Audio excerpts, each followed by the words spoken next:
what we're going to do tonight is explore all the latest know-how in the field of exercise.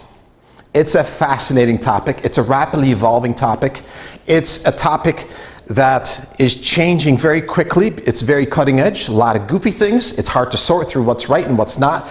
So what you're going to get today is really solid science. It's been published, very cutting edge. It's what the top athletes use, and yes, it's applicable to all of us, whether you're 90 and out of shape or whether you're 12 years old and trying to get in shape. All these principles are applicable one way or another. So we're going to cover that. I'm going to cover it in 3 sessions. They're about 15-20 minutes long. I'm scheduled to do a TED Talk next month in St. Louis, and I figure this is a perfect opportunity to be a little bit selfish and practice those lengths of speeches. Plus, when we put it on YouTube, we're going to just see if 15-20 minutes is a little more palatable than a 1 hour long seminar. So there'll be 3 chapters. So our first chapter that we're going to cover for the next 3 chapters is things you need to know. These are basic things. Some of it will be repeat, but hey, it's okay to do that. That's why we go to church on Sundays also, right? You hear some of the same things to reinforce. Part 2, optimizing your exercise. And part 3, the science on sports nutrition. Here we go. Fasten your seatbelts. Keto adaptation enhances endurance performance and body composition in athletes. It shows improved aerobic and anaerobic exercise capacity. Why did I put this slide on here? Keto is very controversial, and it's because people are doing it wrong. They're using junk food, they're using too many creams, they're thinking bacon is a wonderful source of protein, and it just doesn't work. And I've treated many an ill patient that did keto their own way or what they found on the internet. It should be a plant-based program. It is something we teach here. It is something that we have dramatic success with. We have slam dunk is too strong a word, a very large amount of success with especially male athletes. Females can be a little bit trickier and should be monitored. That hormonal dance can sometimes interfere a little bit. But we have proven it, and you can see it here in these 2 recent journal articles, that it does improve performance very dramatically in athletes. However, the first month that you do this, because there's a switch over in fuel supply, you don't notice that, right? The body has to get used to it. So if 3 weeks from now there's a triathlon, don't do that. Don't ever switch anything up before, if you are into competition. The sprints, so the more explosive types of exercises, the jury is still out. We know it doesn't slow them down. We have proven that. And we think in some individuals it does help. So some of the best foods that you can do is wild-caught salmon. The antithesis of wild-caught salmon is farm-raised salmon. It is some of the very dirtiest, most inflammatory food out there. Do not eat farm-raised salmon. Yeah, it is loaded with toxicity. Why did I choose wild-caught salmon? It is because it's the perfect ratios of proteins, fats, and just a few carbs. So that's a perfect food, and it's yummy. The best nutraceutical is MCT oil. Why MCT oil? This is a derivative of coconut oil. And MCT oil is very thin. It mixes well with anything you eat. There's really not a flavor to it. And it's a very readily available type of fat that the body can convert immediately over into ketone bodies. And keto bodies is what is fuel for the brain. So that's why we do it with Alzheimer's. For the entire nervous system, so yes, MS and Parkinson's. And for the athlete, because we're changing them over from burning carbs to fats for fuel. And if you've watched a candle burn, it's slow, it's steady, it's efficient. Compare that to, say, newspaper burning. It's that flash, yes, it's hot, but it's gone and there's lots of smoke. Lots of lactic acid making you sore, in other words. Yeah? So you want that steady, cool way of burning, and going keto will do that. It also allows you to start doing endurance things. I have the privilege of seeing patients that do 50 and 100-mile races running. And Fuel is always a problem because they have to carry it on their backpack and they're constantly fueling up, and then they would bonk. Their muscles would literally seize up. And it happens in seconds, folks. It's an amazing thing to watch. And you can game the system by putting something sweet in your mouth and bypassing that signal and getting a few more miles out of yourself that way. Now, if you're in keto, you don't worry about those things. You're burning like a candle, very slowly, steadily, and you can just keep going and going. So, it's the way to go. Hydration. It's been hot. This is something that's kind of surprising. If you are sweating just a bit, not profusely, just a bit, you are losing 17 to 20 ounces per hour. If you're doing some all-out competition, it can be up to 84 ounces per hour. That's why with professional athletes, it takes up to 3 days to rehydrate after competition because there's no way you can keep up. Right? There's absolutely no way you can keep up. The quality of water is really important too.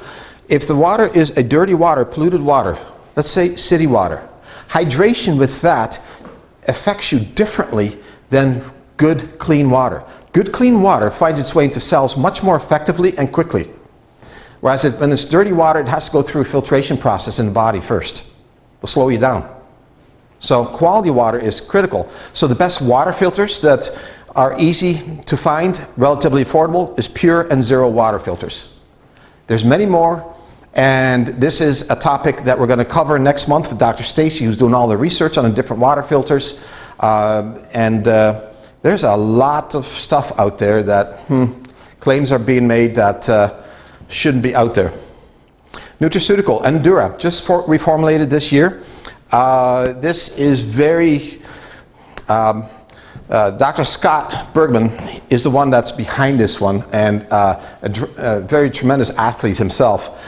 And Endura has just been reformulated to contain less carbs and to fully hydrate the muscles. We have proven that we can extend cycling time with this 20%.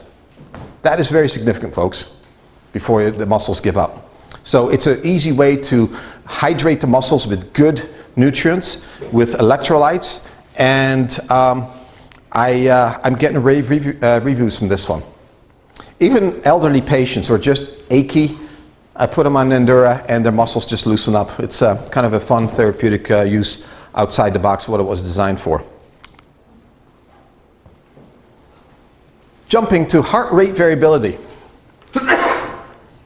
Here is your easy way to monitor whether to pour it on that day, whether to back off, how stress is affecting you, and if your exercise is really productive. Are you getting somewhere with it?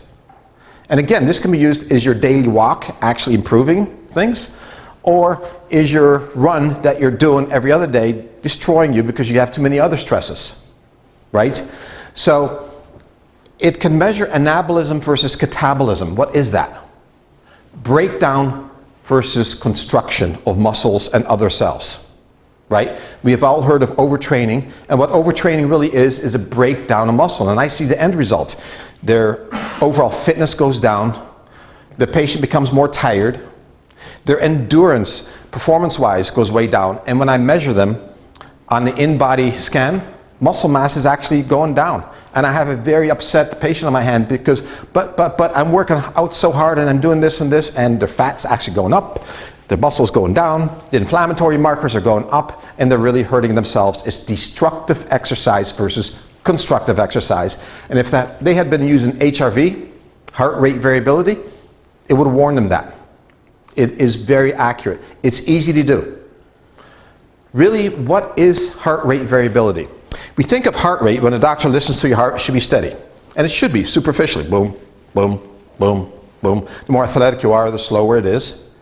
But little do we know that from heartbeat to heartbeat, it's supposed to vary by 0.8 to 1.2 seconds on average. So every heartbeat's got a little bit of a little twist to it, so to speak. That's called heart rate variability. And that means that the sympathetic and parasympathetic, your on and off system, is in nice balance and just regulating heart rate according to the circumstance. It's kind of swinging around just a little bit. Obviously, if it goes too far, that's heart irregularity. That's not a good thing, right? That's a different thing. So this takes it's a bit of a trick to measure this because it's such a subtle little difference, and you need a pretty sensitive machine. And there's some machines out there that claim they can do it by the camera on your iPhone, for instance. I, as of about a year ago, when I really studied that, did not see good evidence on that. It may give you somewhat of an indicator. There's some watches, the Garmin watches, for instance, that claim to show it on their watch face. Also, the iPhone watch, nope, not accurate enough. It just doesn't quite work. What you need is one of those straps. Polar makes a really nice, affordable one. What's new now by this Elite HRV is called Core Sense, C-O-R Sense, and you just stick your finger in there for 1 minute every morning, same time every morning, and it'll give you your score, and the app really explains well how to do it. Don't compare yourself to others. Everybody's got their own standard. It's which way it's moving from your standard. That's what you want to do. So very, very fun little way to do it. So the best app for that is Elite HRV. There's other good ones, but that's the one that I've seen the best results with. And the best nutraceutical is something called Meta Relax. This is magnesium, which relaxes the sympathetic and parasympathetic nervous system. And it's got a little bit of L-theanine in it, which also has a relaxing effect on the nervous system. So if somebody is a little bit overstressed due to over-exercise, Meta Relax calms down the muscles and the nervous system. It also helps you sleep really well, by the way. So here comes another little thing to know. Heart rate, where's the sweet spot? Okay, so I spent a lot of time combing the literature for this. McMaster University has done some phenomenal work on this, is in Southwest Ontario.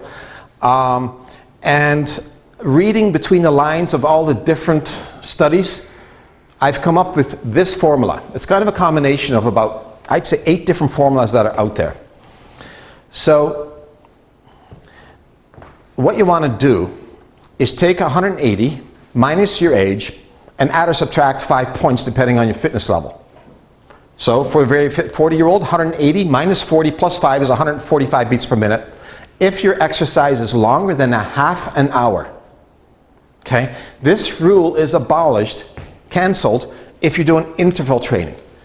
It's good to get your heart rate up to its absolute max and just touch it, because you want to have a wide range. You want to have a wide range that your heart can go. You want it to be going zing up to here and way down here. And the wider the range, the better shape your heart is. It's also an indicator of age, because as we get older, that unfortunately goes down, that elasticity. So you want to keep stretching those ends. Does that make sense? But if you're bicycling, for instance, or running, or doing whatever you do, be really aware of where your heart rate is going to be. Because if you exceed it even by 10 points for, say, an hour ride, you actually went into destructive mode. Your muscles can get weaker from that. Now, if you're into competition, and it's competition day, throw out that rule, right? It's just that one time. That's different. I'm talking about training. And I've seen the research on, this happened to me on cyclists, that switched over from training way too high to this, and I'm telling you folks, it took an entire season, 6 to 8 months of bicycling like a granny to get this back down and become efficient at this heart rate. So it's something that you have to be aware of, that you have to slow way down at first if you're used to training at too high a rate. If you really study professional athletes, you'll notice that quite a few of them have this incredibly glorious career, and then all of a sudden, boom, you don't hear them anymore, and you do the research and they're out there farming somewhere. What just happened there? Well, they'd been training too high, and eventually the machine just broke. The machine just broke. Yeah? Okay, stretching. Lots of controversy here also. Tweezed out the research, and what you have to be aware of is timing. Do not stretch first thing in the morning. It's not useful at all. Your body will rebel against it. The muscles will actually tighten up against it. Why? It is because you're actually dehydrated when you first wake up. You lose a lot of water while you're sleeping. So the muscles are dehydrated. Don't stretch them. Takes about a half hour of good hydration. First thing in the morning when you get up, slam 2 big 8-ounce glasses of water. All of us. Yeah? That gets you close to level again, move around a bit, and most research says about a half hour after getting up, you're good to stretch. So, would the Endura help that? Endura would help them dramatically. It would, almost immediately actually. Injury stretching is a different game. Okay, so let's say you have a hamstring that got injured. What you have to do is you have to give it even more time for warm-up, and you got to do it in a real specific way. You have to tighten that muscle for about 10 seconds. So what you do is, in this case, you would just push down in that chair really hard, 10 seconds, rest for a sec, then stretch it. And you do it more slowly. That's how you can get away with getting the hamstring back or whatever other muscle group that you're doing. Tighten it down, isometric contraction, then stretch. Range of motion is absolutely critical. Work all joints. And that is something that I show, if you go follow my Instagram videos, we do about 4 or 5 a week. I've got a bunch of them on there that you can see. And it is absolutely critical. Be aware that most of us, the range of motion is missing here because everything we do is in the front and it's always leaning forward. So doing a push-up through an open doorway, right? Getting the shoulders nicely, range of motion. And we carry our head too far forward, so push your headrest back in your car once in a while when you're saying you're at a red light, give yourself a double chin. And so those are the kind of things that we do. And the hip flexors, because we sit too much, even those of us that are super active, we sit too much. The hip flexors have shortened, that needs to be stretched, right? And that's a nice little stretch that you do this way. So range of motion, critical for performance, because you don't want to be strong like a bulldozer, but be as slow as a bulldozer, right? So there's big difference how different athletes should stretch. So if you're more into the sprint sports, the only way you should stretch is by doing the activity itself. And you just go a little bit fast for 10 seconds, slow it down. Do another one, slow it down. 2 or 3 minutes of it, minimum. Yeah? Long distance, the very worst thing you can do is stretch before your activity. For example, if you're a runner, the last thing you want to do before running, stretch the calf muscle, quads, hamstring. It's the last thing you want to do. Why? You just weaken that muscle by about 10%, affecting performance, and yes, it may make you more prone to injury.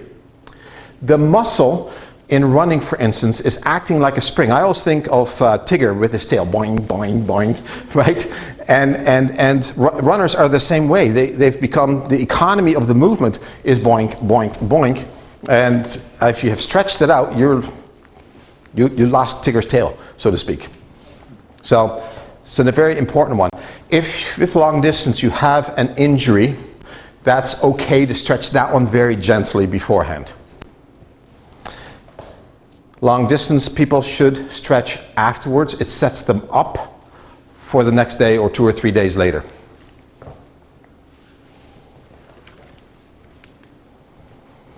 Okay, another thing, we're all over the place, aren't we? Mitochondria. Mitochondria is the powerhouse of the cell. If you remember that from high school biology, right? It's an absolutely critical little device. 10 to 20% of our body weight is mitochondria. The more athletic you are, the more mitochondria you have. Mitochondria fuels the most energy-robbing parts of us the most, so the highest concentration, hopefully, is in your brain, right? Heart, muscles. And so the way to measure mitochondria is our in-body scan, something called a phase angle. It's very relative to mitochondrial function, so we can see which way you're going with that. And mitochondrial fatigue is absolutely epidemic out there. It was first described in the 1950s, and it's been on a very rapid road of increase. Your fibromyalgia, autoimmune conditions, general immune conditions, cognitive decline especially. These are all mitochondrial fatigue kind of situations. And taking care of our mitochondria is absolutely critical. So what we have to do to fuel our mitochondria is exercise, be in a non-inflamed state, and very well nourished with micronutrients, in other words, a plant-based diet. Okay? Mitochondria reset can be done with keto diet, as well as partial fasting, and for some people, all-out fasting, but you need to do a modified way of doing it. We teach something here called fast mimicking diet. That's a mitochondrial reset. It mimics a fast, but it does it by limiting calories so you can still detoxify. And there's also intermittent fasting, which a lot of people are doing wrong. Intermittent fasting, we prefer doing just once or twice a week instead of every day. And that is a mitochondrial reset also, and basically means going about 16 hours without food.